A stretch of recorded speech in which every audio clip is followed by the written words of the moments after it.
All right, guys, we're finally going to get some potatoes planted this year. I'm going to switch it up a little bit, even though last year was my best potato harvest I've ever had with the in-ground beds in the polytunnel. So, in this raggedy polytunnel that's all ripped up and full of weeds that I'm going to have to deal with, I planted 70 row feet of seed potatoes in here. And I got about 120 pounds just out of the polytunnel, with my seed potatoes being 16 inches apart because my drip emitters were 8 inches apart, so I planted one every other emitter. So 120 pounds of potatoes out of here. That alone made it my best potato harvest I've ever had, but that did not come without its challenges. So let's talk about 3 issues I had last year. 2 of them were pests. And the first one was the ground moles. They are super disrespectful because the plant can be fine on top of the ground, but when you reach under there to harvest, no potatoes, or you have half-eaten potatoes. So it's heartbreaking when you expecting to harvest because you don't see anything wrong with it and you get nothing, especially with that plant being there for a very long time. It's been taking up space and it's for nothing. So the ground moles have been an issue. That's why I don't feel sorry when I see a cat chewing on one. The second pest I had last year was ants.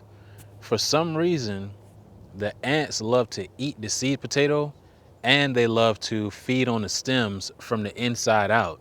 So it was causing my potatoes to die back early. So the natural life cycle of a potato is for the plant to die back. That is an indication that it's time to be harvested. However, if you have ant damage, it causes that to happen early and your potato harvest won't be as big because it started to suffer during maturity. The first potato videos I had last year actually were from potato plants that were damaged by ants. And I just had to go ahead and harvest them because the ants was just going to continue doing their thing. So those were my 2 pest issues last year. Now my third problem is something I didn't really see coming, but it makes sense now. So I have watched enough videos on YouTube to see that about 50% of people harvest their potatoes early. And I don't think it's because they don't know better. It's really because that potato plant has been in the ground so long that they are tired of looking at it. And they need something else in that spot to kind of maximize their growing season. And they just need those potato plants out of there. So last year, what I did, I planted my potatoes February 11th, and I got my harvest, my main crop harvest, you could say early summer. Man, that's a long time for potato plants to be in one spot. But I let them die back the way I needed to get the biggest harvest. And I wanted to put melons in that spot after the potatoes, which I did, and they ended up looking very beautiful.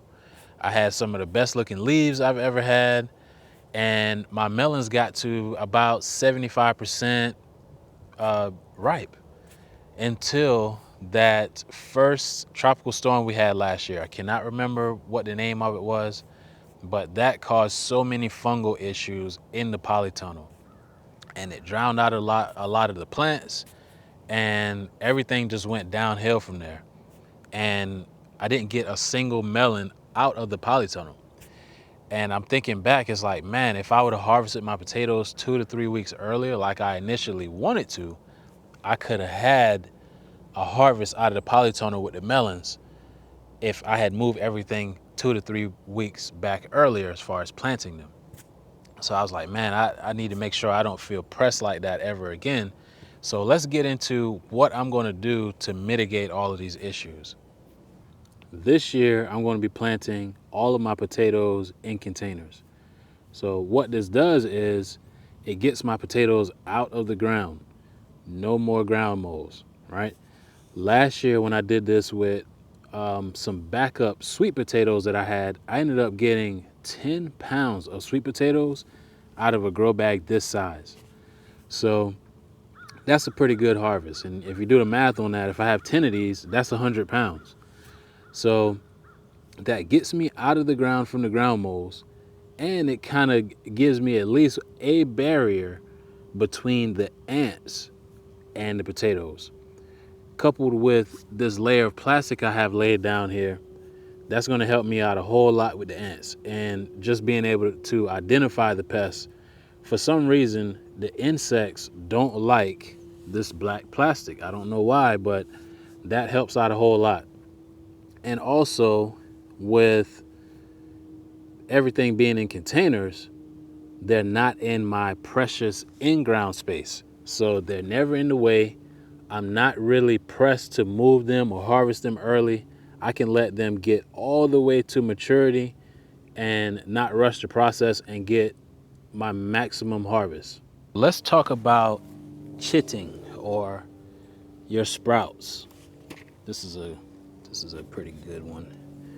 So hopefully you guys saw the other video and got your sprouted potatoes by now, so you're able to plant with me. So I'm looking at this. This has 4 on it. So think about this as when you plant this, you're going to get 4 potato plants very close together. Ideally, you would want only 2 on a seed potato. So 2 things you can do. You can cut right here, cut it, so you'll have 2 on this piece and 2 on that piece. Now after you cut it, you want to wait a day so this can kind of scab over. Or what you could do is take one of the sprouts off. And I only want 2 on here, so I'm going to take 2 of these off.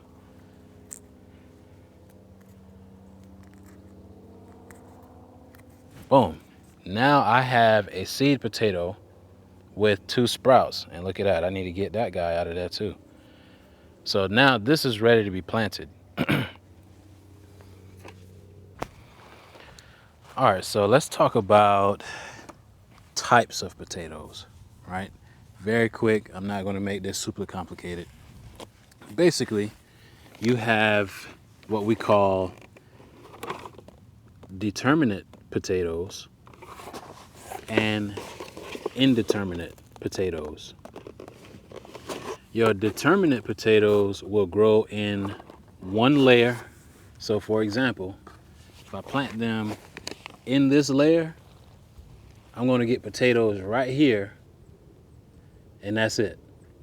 But what I also could do is mound some more soil, plant 2 more offset from the original 2 that I planted, and then mound more soil, and then I'll get 2 layers of potatoes with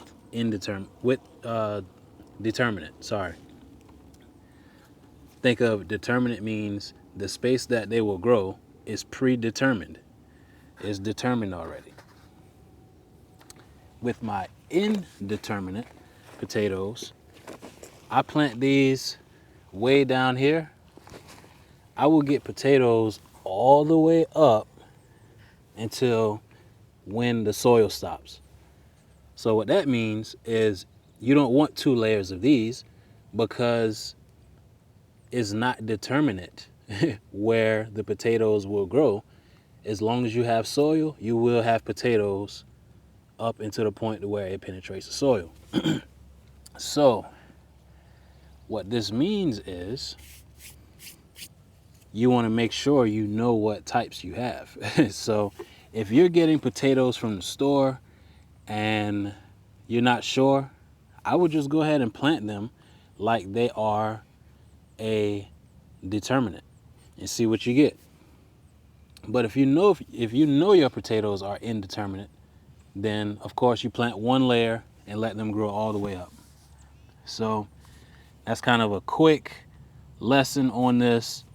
Don't make it too complicated. Last year I planted them all the same because they were in the ground. It wasn't multiple layers.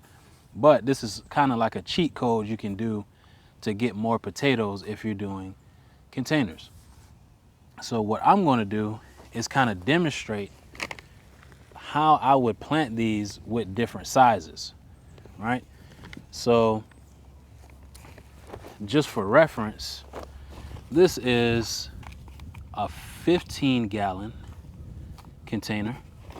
This is a 20-gallon container. This is a 25-gallon container, if I'm not mistaken. So if I was in here, I would go 1, 2, 3. All right?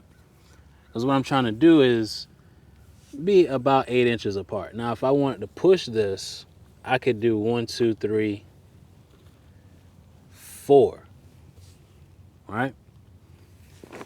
Now, over here, of course, I can do 1, 2, 3, 4, right? But I might be able to 5. See? And I still got good spacing between them. But you're definitely safe with 4 and you can push it to 5. In here, you're definitely safe with 3 and you can push it to 4. In here, my biggest, I might do something like this. 1, 2, 3, 4, 5, 6. See? And that's plenty of space still. I've seen people do 9 in here. So you won't get as big of a potato though. So you want the space so you can get big potatoes. Yes, small potatoes are good to eat, but you can't avoid harvesting small potatoes. You're going to get some, but you can do this in such a way to where you won't get any large potatoes, and that's what we don't want. So, all right, so here's my examples with, all of these are indeterminate. What I would do is I would come in here and fill, I'm not going to fill all the container all the way up to the top, but just for the sake of the example, and yes, this is full of weed seeds, but we'll talk about how to handle that later. So I'll cover that up all the way to the top, and I'll get some mulch, and probably the last 2 inches or so, those can be those leaves. Those leaves I told y'all to rake up that time. Put the leaves up here, or any kind of mulch, maybe some type of wood shavings. I would avoid wood chips unless they're aged. Just something to kind of suppress the weeds and keep the moisture in. And an important thing is, once you plant these, water them one time and pretty much leave them alone. What you don't want to happen is you're watering this thing every day, and these potatoes will rot at the bottom because you're giving it too much water. Think about it. They're sprouted and you haven't done anything for them. So if you just need to do a little bit to get them to, come through the soil and rise to the top. So don't water these every day. Give them a chance to make it on their own so you don't have rotten potatoes in the ground and not have a harvest. I've done that before. Also, once you get these covered, this is a good time to get you some bone meal, sprinkle across the top couple inches of soil. Don't be afraid to use fertilizer. I know some people, they're just totally against fertilizer. This is organic, but even if it's not organic, it's okay to just use some freaking fertilizer. Ideally, you would want something for root vegetables, root crops. You want something with a high number in the middle. Just focus on that and you can't go wrong. But yes, once you get all your soil in, everything covered up to the top, that's pretty much it. You water it in one time, get your mulch layer at the top, and I'll show you at the end an example of what that would look like.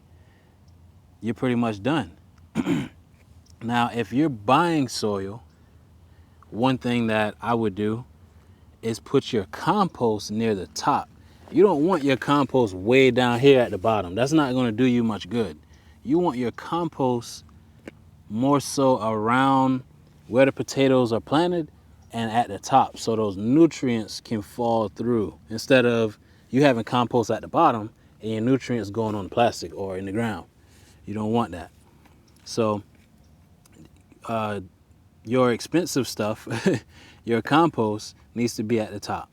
That will help you out a whole lot. Oh, one thing I forgot to mention, you want this first layer of dirt to be about 1/3 the height. That's a good layer to start your potatoes. But once you get to this point, you know, this is old soil that I got from the polytunnel that has weeds in it. They're gonna break down and actually help the soil, but I know it has a ton of weed seeds, so I'm gonna go over here.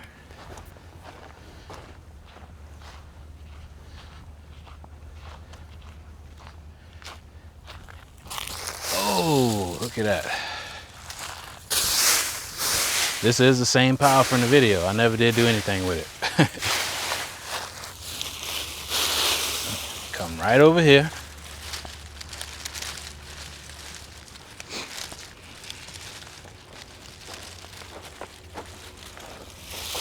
Boom.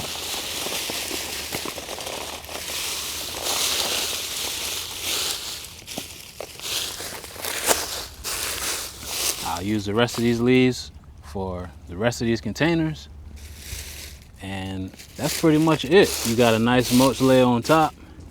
This is free. If you want to buy mulch, you can, but water this in. Like I said, if you want to add your fertilizer, you can. I definitely am. I just did this for the example. I'm actually going to undo this and put some better soil in there. But yes, that's pretty much it. And like I said, for the different examples for your surface area of your containers, this is how I would do it. Okay guys, that's pretty much it on how I'm planting my potatoes this year. If there are any tips that I may have missed, or you guys have any questions about any of this stuff, just comment down below, and I'll see you guys on the next one.